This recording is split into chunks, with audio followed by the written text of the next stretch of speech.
જેતપુરના ધોરાજીમાં લલિત વસુયાએ બેનરો લગાવ્યા છે। ધોરાજીના પૂર્વ ધારાસભ્યએ રામ મંદિરને સમર્થન આપતા બેનર લગાવ્યા છે।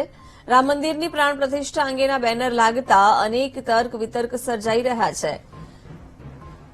ધોરાજીના પૂર્વ ધારાસભ્ય દ્વારા બેનરો લગાવવામાં આવ્યા છે। બેનરો લગાવવાને કારણે અનેક તર્ક વિતર્કો પણ અત્યારે સર્જાઈ રહ્યા છે।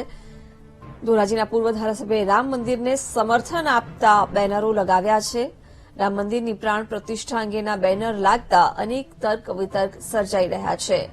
લલિત વસોયાએ આ બેનરો લગાવ્યા છે, જેને લઈને અત્યારે અનેક તર્ક વિતર્ક સર્જાઈ રહ્યા છે। પૂર્વ ધારાસભ્ય જે રામ મંદિરને સમર્થન આપતા હોય એવા બેનરો લાગ્યા છે। પ્રાણ પ્રતિષ્ઠા અંગેના બેનર લાગતા અનેક તર્ક વિતર્ક પણ સર્જાઈ રહ્યા છે। મહત્વનું છે કે લલિત વસોયા દ્વારા બેનરો લગાવવામાં આવ્યા છે। પૂર્વ ધારાસભ્યએ રામ મંદિરને સમર્થન જાહેર કર્યું છે અને બેનરો પણ લગાવવામાં આવ્યા છે। પ્રાણ પ્રતિષ્ઠા અંગેના બેનર લગાવવામાં આવ્યા છે, જેને કારણે અનેક તર્ક વિતર્ક સર્જાઈ રહ્યા છે।